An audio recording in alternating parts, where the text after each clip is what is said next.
Bismillahirrahmanirrahim. Assalamualaikum warahmatullahi taala wabarakatuh dan selamat sejahtera. Saya ucapkan kepada Dr. Muhammad Amir Wan Harun selaku pensyarah bagi kursus HIS, Muamalat, Konsep dan Pelaksanaan. Baiklah, hari ini kumpulan kami akan membentangkan tajuk aplikasi akad dalam transaksi digital. Kumpulan kami terdiri daripada 3 orang, iaitu saya sendiri, Muhammad Afiq bin Rozani, pembentang kedua Nur Aisyah binti Muhammad Hamim, dan yang ketiga Nurin Syahmina Farisha binti Ramli.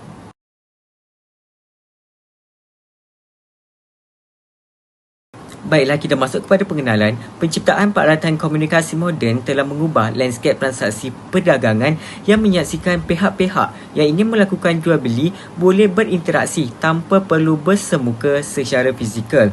Perkembangan teknologi dan kaedah perhubungan ini telah meluaskan skopnya kepada pembentukan akad dari akad yang biasa diamalkan secara konvensional kepada akad yang berbentuk elektronik atau secara digital sebagaimana yang berlaku dalam transaksi jual beli dalam talian. Akad dari penggunaan bahasa Arab bermaksud seperti jaminan, janji, kepercayaan dan juga ikatan. Akad dari segi fiqh juga merupakan ikatan di antara ijab dan kabul yang dibuat mengikut cara yang disyariatkan yang sabit kesannya pada barang berkenaan. Perbezaannya adalah akad jual beli dalam talian dilaksanakan secara elektronik atau secara digital melalui rangkaian internet yang menggunakan perantaraan perhubungan seperti komputer dan juga telefon pintar. Akad jual beli dalam talian memerlukan pihak berakad yang saling berjauhan berinteraksi tanpa bersemuka atau dikenali dengan akad bai Al-Ghabin. Bentuk akad bai Al-Ghabin ini juga berlaku bagi jual beli menerusi mesin minuman vending machine, urusan pembayaran gaji melalui pengkreditan ke akaun bank, pembayaran zakat melalui internet, sistem pesanan ringkas, kad debit atau kad kredit. Aplikasi digital yang sering digunakan oleh masyarakat seperti aplikasi di Shopee, TikTok, Facebook dan ada kalinya pembeli membeli melalui portal rasmi iaitu bagi sesebuah syarikat seperti www.lazada.com.my, www.nelofa.com serta pembayaran dengan menggunakan mesin seperti di pasaraya. Berkaitan dengan hukum jual beli secara dalam talian, hasil penelitian menunjukkan bahawa jual beli secara dalam talian menurut hukum Islam adalah dibenarkan ataupun boleh selama objek atau barang yang dijual tidak haram dan tidak mengandungi unsur riba, penipuan yakni garar dan juga perjudian masyir. Menurut Imam Mawardi dalam Al-Hawi Al-Kabir menukilkan bahawa setiap jual beli adalah harus kecuali apa yang diharamkan oleh Allah SWT melalui hadis-hadis Nabi atau perkara yang mempunyai unsur yang sama. Telah berkata Imam Syafi'i bahawa Allah SWT telah berfirman, janganlah kamu makan harta dalam kalangan kamu dengan cara yang batil kecuali berlakunya jual beli yang kamu redai antara kamu sendiri, yakni surah An-Nisa ayat 29. Dalam pada itu juga Rasulullah SAW melarang sesuatu jual beli yang diredai antara penjual dan pembeli. Maka dapatlah dijadikan dalil bagi kita bahawa Allah SWT telah menghalalkan segala jual beli kecuali apa yang diharamkan oleh Allah SWT itu sendiri melalui perkataan Nabi-Nya atau apa yang dengannya. Baiklah, kita masuk kepada pembahagian akad. Pembahagian akad mengikut sifatnya dari aspek syarak terbahagi kepada beberapa pecahan, iaitu yang pertama, akad sahih, iaitu kontrak yang sempurna, semua rukun dan syarat yang ditetapkan oleh syarak dan tidak ada sebarang unsur dan sifat yang meragukan yang boleh mengeluarkannya dari dikira sah dan dari segi pensyariatannya. Yang kedua adalah akad batil yang merupakan kontrak yang tidak sempurna, iaitu cacat, syarat dan rukunnya. Yang ketiga, akad nafis yang merupakan kontrak yang terbit dari seseorang yang mempunyai kelayakan dan kuasa untuk melakukannya. Seterusnya, akad mauquf iaitu kontrak yang terbit dari seseorang yang mempunyai kelayakan untuk berkontrak tetapi dia tidak mempunyai kuasa untuk melakukannya. Seterusnya, akad lazim yang merupakan kontrak yang tidak boleh atau tidak membolehkan salah satu pihak yang memeterai kontrak membatalkannya tanpa persetujuan pihak yang lagi satu seperti kontrak sewa dan juga jual beli. Seterusnya adalah akad jaiz yang merupakan kontrak yang membolehkan salah satu pihak yang berkontrak membatalkannya tanpa sebarang persetujuan pihak yang lagi satu seperti kontrak wakalah. Baiklah, kita masuk kepada kaedah-kaedahnya. Terdapat dua kaedah yang digunakan, iaitu kaedah yang pertama adalah menggunakan portal yang dikendalikan sendiri oleh pihak penjual seperti portal yang dimiliki oleh syarikat buku MPH www.mphonline.com, syarikat buku Hasani www.hasani.bookonline.com, syarikat peralatan elektronik www.hanseng.com.my dan juga syarikat pakaian www.rizmanruzaini.com.my. Manakala yang kedua ialah menggunakan platform yang dikendalikan oleh pihak ketiga seperti portal jual beli dalam talian global dengan dikendalikan oleh www.lelong.com.my, www.mudah.my dan juga www.lazada.com.my. Terima kasih kepada saudara pembentang. Baiklah, saya akan meneruskan perbentangan ini dengan pandangan Islam terhadap akad dalam transaksi digital. Menurut fatwa persidangan Majma' Al-Fiqh, apabila akad antara dua orang yang tidak ada di satu tempat, tidak bertentang mata dan tidak mendengar antara satu sama lain, sementara perhubungan atau perantaraan mereka melalui surat menyurat, tulisan, telegram dan sebagainya, maka akad yang dilakukan itu adalah sempurna. Apabila tawaran itu sampai kepada penerima tawaran dan dia yang menerimanya. Sebaliknya, menurut Badran, para ulama fuqaha telah menjelaskan bahawa bertulis atau bercetak merupakan antara salah satu bentuk kontrak. Manakala para perundangan Islam juga telah mengeluarkan satu kaedah dalam Ibnu Al-Humam bahawa tulisan itu adalah seumpama dalam percakapan. Jadi, dapat kita simpulkan bahawa akad dalam transaksi digital ini dibenarkan bersandarkan akad yang dilakukan antara dua orang yang gaib atau tidak bersemuka dan perhubungan mereka hanyalah melalui dokumen yang terkandung di dalam laman sesawang setiap bank-bank yang terlibat. Malah melalui hukum syarak, perbankan internet atau akad dalam transaksi digital ini adalah harus. Hal ini bertetapan dengan kaedah fiqh dalam muamalat yang menjelaskan bahawa hukum asal sesuatu muamalah adalah harus sehingga ada dalil yang mengharamkannya. Itu sahaja daripada saya. Baiklah, kita masuk kepada aplikasi akad melalui Pasaraya Maya. Pasaraya Maya adalah tempat pameran barangan, iklan dan katalog berbentuk elektronik dengan perincian harga yang menggambarkan keinginan pemberi tawaran membuat tawaran secara terbuka kepada sesiapa sahaja yang berkeinginan. Menurut Al-Zaki telah menjelaskan bahawa sebahagian portal berbentuk interaktif boleh menyempurnakan akad jual beli sepenuhnya secara dalam talian kerana ijab dianggap bermula sebaik sahaja berlakunya periklanan produk atau barangan secara visual dan pelanggan boleh menerima tawaran tersebut melalui laman sesawang yang sama. Dalam batu itu juga, menurut Syekh Muhammad Nur pada tahun 2014, paparan dalam portal jual beli dalam talian berfungsi sebagai pelawaan kepada tawaran, bukan tawaran yang sebenar kerana tawaran atau ijab dianggap datang daripada pelanggan yang mengetik butang kekunci check-out atau seumpamanya dan mengesahkan tempahan. Seterusnya, menurut pandangan Marjan Muhammad Roshdi dan Kalim Muhammad pada tahun 2013 telah menjelaskan bahawa sirah ijab dianggap bermula apabila sesuatu portal memaparkan butang kekunci setuju terima kepada pengguna untuk meneruskan transaksi jual beli setelah pengguna memilih produk yang diingini terlebih dahulu, dan perkara ini selari dengan pandangan Al-Azharani.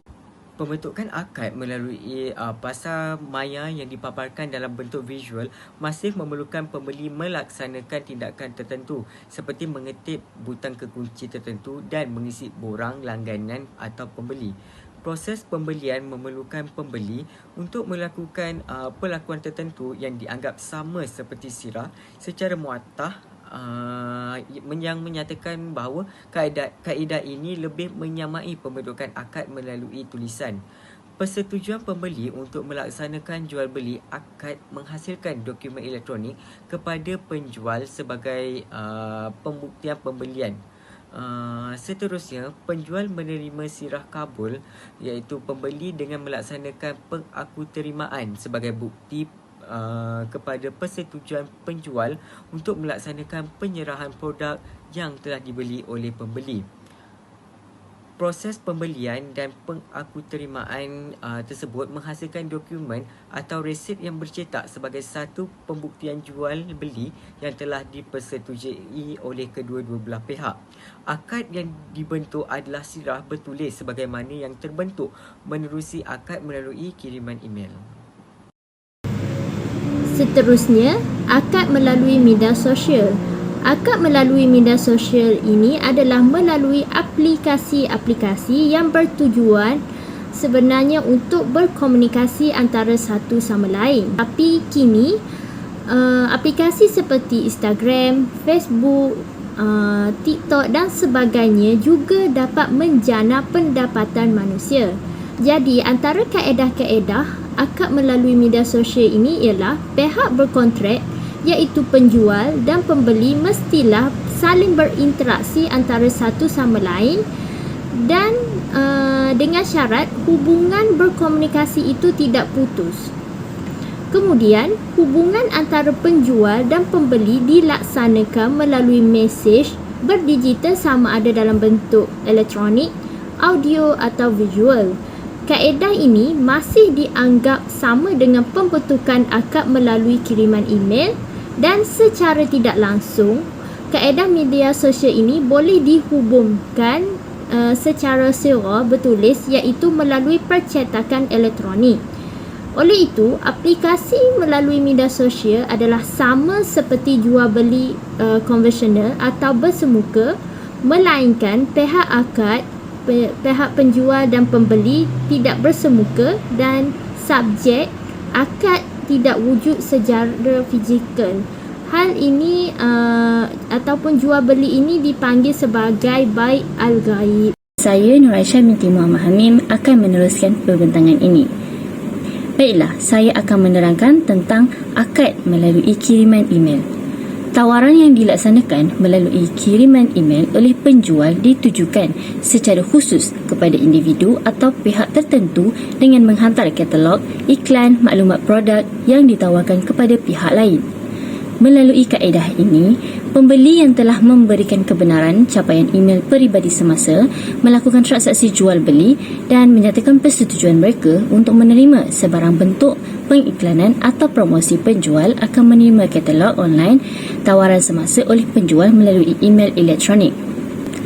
Kaedah ini dianggap sama sebagaimana dengan kaedah tawaran jual beli melalui faksimili atau surat menyurat dan keinginan bagi menunjukkan penerimaan terhadap ijab boleh dilaksanakan melalui kaedah yang sama. Ini bermakna pembentukan akad jual beli dalam talian boleh dilaksanakan melalui kiriman email yang tidak menunjukkan perbezaan ketara dengan kaedah surat menyurat kerana ianya melibatkan kiriman dokumen sama sebagaimana dalam surat menyurat. Bentuk perhubungan ini boleh mewujudkan komunikasi berlaku secara spontan dalam keadaan pihak berkontrak berhubung secara interaktif. Perkara sebaliknya boleh juga berlaku jika salah satu pihak gagal menerima kiriman email pihak lain atau berlaku penangguhan dalam kiriman tersebut disebabkan masalah-masalah tertentu. Perbezaan dalam komunikasi email adalah kewujudan sistem notifikasi bagi kegagalan penghantaran email kepada pengirim dan ini dapat membantu juga dalam proses pembentukan akad. Jika diteliti, pandangan fuqaha bagi pembentukan akad melalui surat menyurat adalah jelas diharuskan kerana kaedah tersebut sama sebagaimana membentuk akad melalui sirah bertulis. Ini disebabkan maksud dan tujuan yang diingini oleh pihak berakad boleh dicapai walaupun disempurnakan melalui kaedah surat menyurat.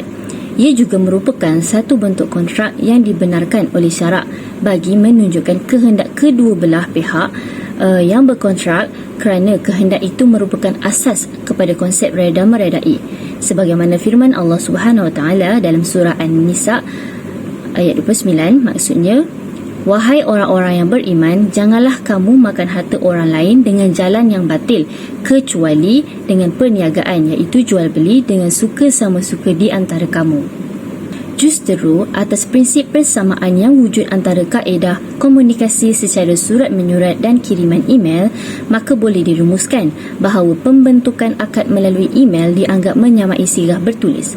Maka pembentukan akad melalui kaedah kiriman email menjadi sempurna dan sah dari sudut perundangan. Kelompongan atau kecacatan dalam akad melalui transaksi digital. Urusan akad melalui digital ini adalah sama seperti bersemuka atau konvensional. Tetapi transaksi ini juga ada beberapa kelompongan, seperti sesuatu akad itu tidak boleh membawa kecacatan akad yang boleh membatalkan akad, seperti ketidakpastian ataupun gharar. Gharar ini menurut Al-Kasani ialah sesuatu bahaya bagi perjanjian dalam perniagaan dengan adanya keraguan tentang hasilnya sama ada wujud ataupun tidak. Menurut Ibnu Taymiyah, gharar sebagai suatu kontrak yang tidak dapat dipastikan hasilnya di akad nanti. Maksudnya kita tidak tahu kewujudannya, jenisnya macam mana.